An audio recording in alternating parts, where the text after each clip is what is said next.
বিশ্ব রাজনীতিতে অন্যতম চর্চিত শক্তিশালী জোট ইরান ও রাশিয়া, যে দুই রাষ্ট্র একসঙ্গে কাঁপিয়ে দিয়েছিল পশ্চিমা বিশ্বকে। তবে এবার এই বন্ধুত্বে যেন ভাঙনের সুর বাজছে, এমন চাঞ্চল্যকর তথ্যই উঠে এসেছে পশ্চিমা গোয়েন্দা সূত্রে। কি সেই তথ্য, রইল বিস্তারিত।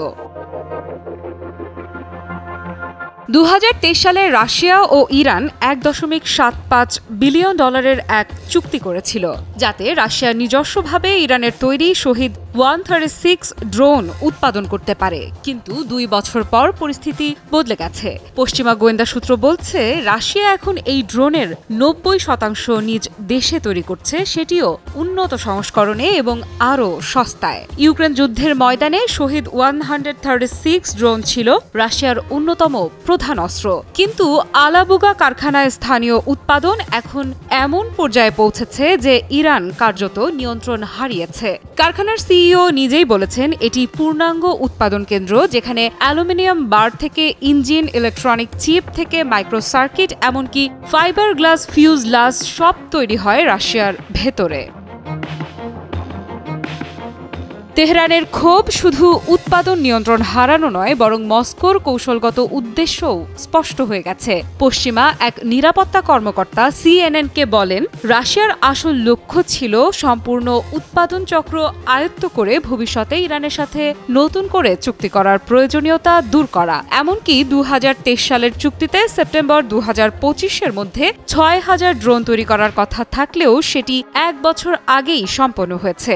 এখন রাশিয়া মাসে গড়ে 5550টি ড্রোন তৈরি করছে, যেখানে এক একটির দাম 2022 সালের $2 লাখ থেকে কমে দাঁড়িয়েছে প্রায় $70,000। উন্নত রাশিয়ান শাহিদ 136 ড্রোন এখন বেশি দূরপাল্লার বড় ওয়ারহেড বহনে সক্ষম এবং উন্নত যোগাযোগ ব্যবস্থা সম্পন্ন।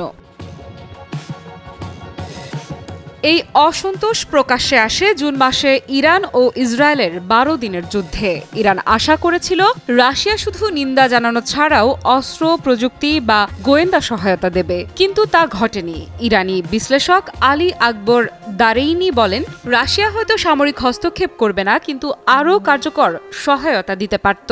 পশ্চিমা বিশ্লেষকদের মতে এই ঘটনা প্রমাণ করেছে রাশিয়া ও ইরান সম্পর্ক আসলে বিশুদ্ধভাবে লেনদেনমূলক ও স্বার্থান্বেষী, যেখানে অংশীদার আক্রমণের শিকার হলেও মস্কো নিজের সীমার বাইরে যায় না।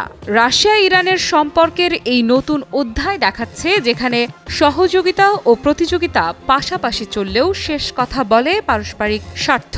যুদ্ধক্ষেত্রে শহীদ 136 হয়তো আরও উন্নত হচ্ছে, কিন্তু এর পেছনের কূটনীতি এখন ক্রমেই জটিল থেকে জটিলতর হয়ে উঠছে।